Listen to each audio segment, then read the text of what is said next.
There's nothing like winding down for the evening with some lighthearted television. Just grab an ice-cold drink, kick up your feet, and get ready to relax and laugh. Wait, what's happening? Your eyes are starting to feel wrong, too large for your skull. They widen and bulge as your body warps and shifts. As it turns out, when you apply cartoon logic to the human body, it gets ugly. But what could have caused this? Just watching TV can't hurt you, right? After a long week at the office, all the businessman wants to do with his Friday night is sit back and indulge in a bit of good old-fashioned channel surfing. It's been his close-of-the-week ritual as long as he's lived in his current apartment building. The building isn't much to look at, and sure, the pipes leak from time to time, and he spots the occasional roach scuttling across the bathroom floor. But all of that is worth it for the love of his life. Cable television. This building has something no other building in the neighborhood does. Cable, included in the building's utilities. Most of his peers have turned their backs on cable in this era dominated by streaming services, but nothing beats the pure dopamine rush of switching from his slacks to his sweatpants, ordering a pizza, and clicking from channel to channel the old-fashioned way. But when he hauls his body up the stairs and reaches the door to his apartment, he spots a slip of paper taped to the door. What's this? He inspects the paper and finds a notice from the landlord. No, it can't be. The cable service to the building has been suspended, effective immediately. He rushes inside and turns on the TV, and his stomach drops. The channels. Where are his beloved channels? They're all gone, replaced with the same devastating static on each and every one. Why would they do this? And with no warning? No, surely there's something he can do. He'll approach this obstacle the same way he solves all of his problems, with a quick Google search. How to access TV channels without cable. He scrolls through the advertisements until he finds a forum post that might actually be useful. He can reconnect the wires in the cable box in a specific configuration, then carve a symbol into the side of the box with a knife, and it should allow him to access his channels again. It sounds silly, sure, but he's willing to do just about anything that doesn't involve spending any money. So he unplugs the box, opens it up, rearranges some wires, seals it back up, and carves in the arcane symbol. All in all, it takes about 20 minutes. He finishes up just as the pizza arrives. Perfect timing. But will it work? Probably not, but again, it's worth a shot, right? He picks up the remote and switches the television back on. Much to his surprise and immediate delight, it works. He has picture again. The channels look a bit different, but that's to be expected. He's just relieved he has anything to watch at all. With that fire sufficiently extinguished, he changes into his sweatpants, sets the pizza down on the coffee table, and gets ready for some premium relaxation. He clicks from channel to channel, watching the images flicker from show to show. Round and round the channels go. Where they stop, nobody knows. But where will he land? What will be tonight's entertainment? As if in direct answer to his unspoken question, he flips to a channel with a number he doesn't recognize. In fact, there isn't a number at all. In the top right corner of the screen, where the number would be, there's just the letter X. Unfamiliar channel aside, the image on screen is not just recognizable, but welcome. He managed to flip to channel X just in time to watch his favorite cartoon family pile onto the couch together. Perfect. It's an episode of The Simpsons. This is the most satisfying part of channel surfing, the moment where he stumbles on a favorite show at just the right moment. Now to enjoy the fruits of his channel flipping and find out which episode of his #1 favorite show this is. As the story begins to unfold, the man realizes that he doesn't recognize anything that's happening. It must be a new episode, even better. But as the episode continues, something begins to cause his hair to stand to attention. A shiver runs down his back. He can't quite explain it, but something about this episode feels wrong. But before we go any further, I have a question for you. Does something feel wrong with you? Is something interfering with your happiness or preventing you from achieving your goals? Regardless if you have a clinical mental health issue like depression or anxiety, or if you're just a human who lives in this world who is going through a hard time, therapy can give you tools to approach your life in a very different way. And that's why I'm excited to tell you about today's sponsor, BetterHelp. BetterHelp's mission is to make therapy more affordable and more accessible, and this is an important mission because finding a therapist can be really hard, especially when you're limited to the options in your area. BetterHelp is a platform that makes finding a therapist easier because it's online, it's remote, and by filling out a few questions, BetterHelp can match you to a professional therapist in as little as a few days.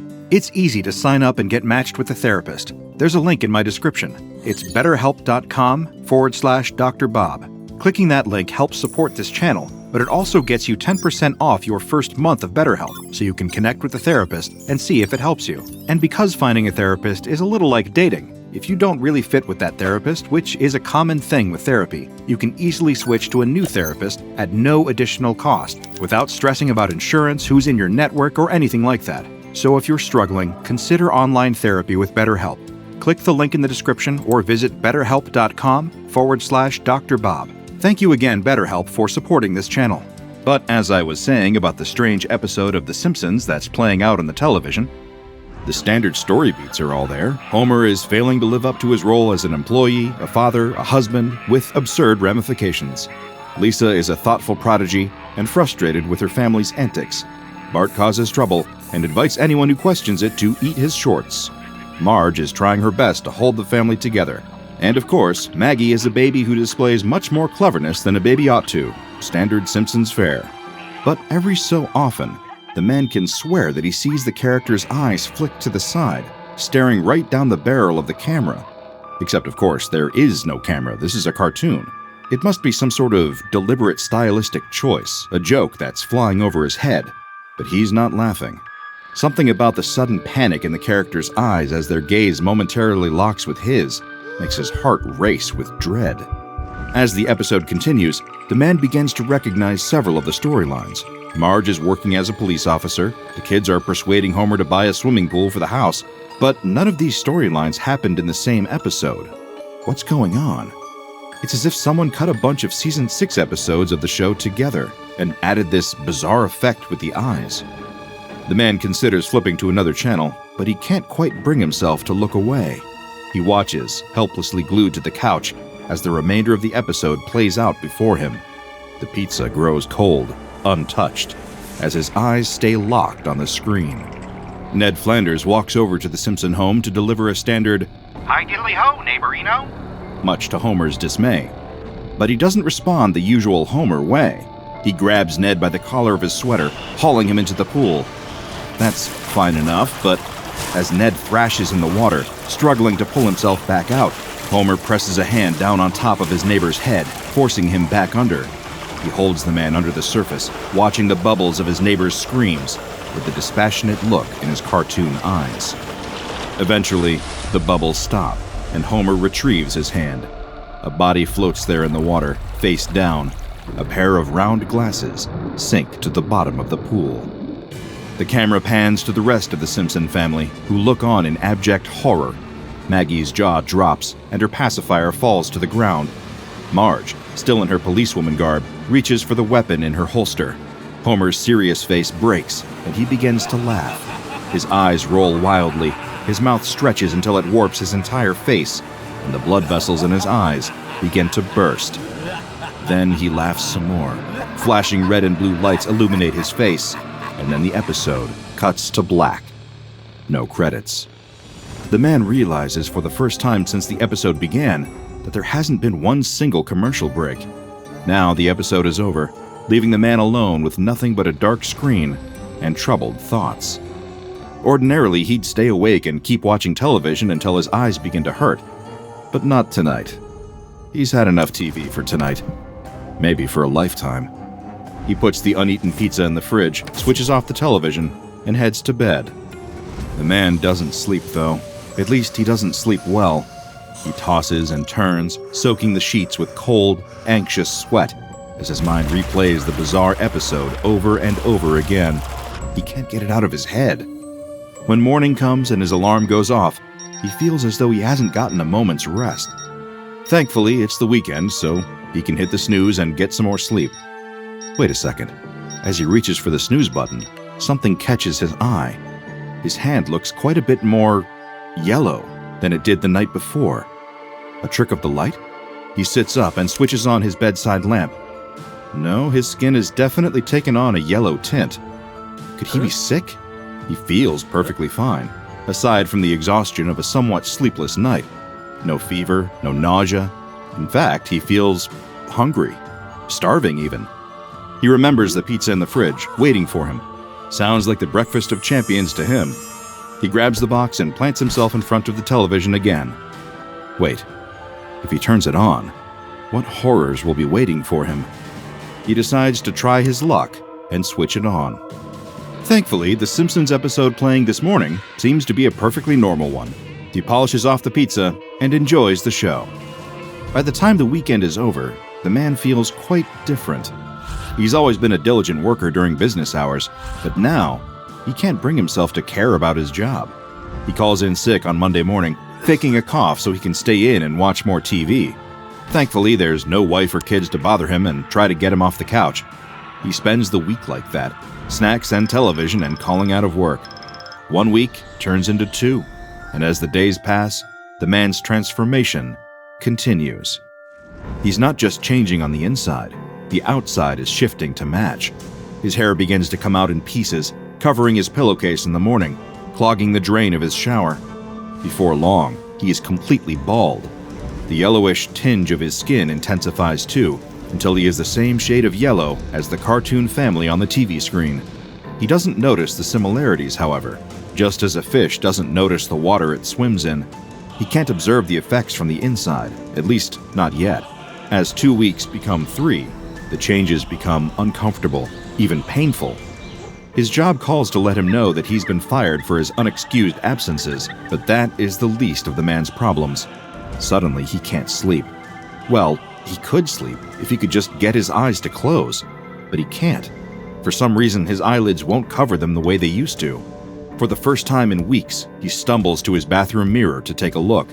When he sees his reflection, he cries out in shock. His eyes would go wide, but they can't go any wider. The eyeballs have grown so large that they jut out, protruding from his face dramatically. He can't close them because they've extended out too far for the lids to close anymore. Something is terribly wrong, clearly. He's been putting it off, ignoring the problem, but he can't deny it any longer. He needs to go to the doctor and find out what mysterious illness is doing this to him. But first, he should stop for some donuts on the way. He's got the strongest craving for a donut with pink frosting and sprinkles. Or how about a dozen donuts? Maybe with a beer to wash it all down. Then he'll go to the doctor after. As he descends the stairs of the apartment building, the man becomes suddenly aware of how heavy and cumbersome his legs feel beneath him. He never struggled with walking before, but now it feels like a nearly impossible task. His body feels as if it won't listen to his commands. His muscles feel sluggish, and his bones softer somehow. Then he makes one wrong step, and his ankle gives out, rolling to the side with a snap. He loses his balance, pain shooting fireworks across his field of vision. His enlarged eyes roll in their sockets, wide with terror at the sudden realization that he is falling. And he keeps falling, tumbling down one stair after another in a horrific pratfall that carries him down 2 flights of stairs until he lands at the bottom with a sickening crack. His dying words, just before his head collides with the pavement, are few and simple. He cries out in pain, in fear, in resignation, one word. "Don't!" When the police find the body, they aren't sure what to make of it. None of them, even the most seasoned officers, have ever seen something quite so bizarre. It would almost be funny if it weren't so terrible. But it is terrible, and they can't let anyone else see it, so they carry the poor yellow son of a gun out of sight and call their contacts at an organization that specializes in this sort of thing. When the SCP Foundation comes to examine the body, they have no idea what to make of it either. They take the body back to a Foundation morgue, where it will sit on ice for decades until the Foundation eventually discovers some context, until an obscure Foundation initiative uncovers the secrets of SCP-7066. The SCP Foundation's Department of Metaphysics developed an initiative tasked with containing dangerous anomalies in parallel realities without SCP Foundations. Whether these parallel Foundations became defunct or simply never existed in the first place, the lack of Foundation presence in these other realities presented a problem that this initiative hoped to correct. And so, on August 7, 2047, parallel universe ASX number 623 was investigated for potential dangers. I should note that prior to its discovery, this particular universe is believed to have undergone a large-scale XK class end-of-the-world scenario. The specific details of this are unknown, but significant damage to the surface of the planet, as well as a dramatically decreased human population, point to some manner of apocalyptic disaster. This fact casts the findings of this particular expedition in an even stranger, more disconcerting light. In the ruins of Los Angeles, California, in an abandoned Fox recording studio, the expedition team found signs of recent habitation. Food was left out and had not yet begun to visibly spoil. Surfaces were remarkably free of dust. Human remains found in the building were determined to be only a few days old. Down in a hidden sub-basement of the building, over a dozen bodies were found, displaying anomalous conditions. On a television hooked up to a DVD player, something was playing. The bright colors, familiar soundtrack, and instantly recognizable characters made the show unmistakable. It was The Simpsons. The DVD was removed from the player and placed back in its corresponding case. Then, it was transported to the SCP Foundation back in the universe that we all know, occupy, and occasionally love, where it was designated SCP-7066. SCP-7066 is an anomalous Blu-ray DVD copy of the 6th season of beloved animated sitcom The Simpsons, created by American cartoonist Matt Groening in the late 1980s. As you might have already surmised, this is no ordinary Simpsons DVD. Anyone who views the contents of SCP-7066 will find themselves the unfortunate subject of a variety of unpleasant and unusual anomalous phenomena shortly after watching. Though it varies a bit from subject to subject, the anomalous effects tend to follow a specific timeline. Between 3 and 5 days after the DVD is first viewed, the subject will begin to show severe behavioral changes. Specifically, regardless of their initial personality or prior habits, they will show an increased tendency toward indolence, alcoholism, and ineptitude at their chosen profession, as well as ordinary daily tasks. Between 5 and 10 days after exposure to SCP-7066, physical abnormalities will begin to manifest. First, there's rapid hair loss, hair falling out in chunks until the subject is almost completely bald. Next, their skin will begin to discolor, taking on a jaundiced, yellowish tone. Tumors will begin to form throughout their body, made up of excess fat similar to a lipoma. After 10 to 15 days, the subject's legs will begin to atrophy due to the weight of these tumoral growths. At some point between the 15 and 20-day mark, the subject's eyes will begin to protrude from their face, bulging out in a severe form of exophthalmos, or proptosis. This causes discomfort, distress, and difficulty closing their eyes, resulting in a disruption of ordinary sleep patterns. All the while, the yellowish tint of the skin becomes more pronounced. Eventually, after 1 month has passed, the fatty tumors will spread throughout the subject's entire body. Their voice will begin to deepen, and new oral cavities will form in the subject's neck and torso to accommodate the presence of these additional tumors. At this point, the anomalous effects cease, leaving the subject transformed. They are now a rotund, clumsy, cartoonishly yellow, bald person with a tendency toward alcoholism and incompetence. If you're beginning to think that sounds a bit familiar, well, you'd be correct. Testing logs for this particular anomaly have been sealed, and I'm afraid that I lack the adequate security clearance to access them. However, I have a feeling that these anomalous effects may present differently in different subjects. If male test subjects begin to resemble Homer Simpson, might other demographics take on the appearance of other members of the Simpson family? Perhaps a woman over a certain age would find her hair changing color and texture until it becomes a thick, blue beehive hairdo. Perhaps children would be affected, their hair spiking and transforming into the same shade of yellow as their skin. I shudder to think what this anomaly might do to a baby. Of course, these musings are purely hypothetical. It would be unethical to subject any human being to these effects, let alone children. Though I am always in pursuit of the truth, some questions are best left unanswered, when the alternative relies on more human suffering. Remember those bodies I mentioned, the ones found at the abandoned Fox studio? All of them displayed these anomalous properties, transformed into disturbing, live-action Homer Simpson-esque beings. It is uncertain whether the transformations themselves resulted in these deaths, or whether their deaths were caused by something else. Perhaps they experienced acute liver failure related to the anomaly-induced alcoholism. Perhaps they were eliminated in a deliberate attempt to cover the tracks of whoever made the DVD. Either way, it is not a fate I would wish on anyone. SCP-7066 is currently stored in a standard low-priority anomalous item locker at Foundation Site 19. After a decision by the Ethics Committee, who reached a majority vote on the matter, all testing with the anomaly has been discontinued indefinitely. Oh, and I almost forgot. There was one detail that I omitted in my previous discussion of the anomaly's discovery. When SCP-7066 was first found in that concealed sub-basement, there was a worn post-it note attached to the VCR display. The writing, though faded, was still legible. It read as follows: "Need to iron out a few kinks, but this should be enough to hold us off, for now. It's been a rough 60 years, Matt, but we'll weather this. We always do. I promise. Call me when you're ready. The show must go on." What exactly that ominous post-it note means remains to be seen.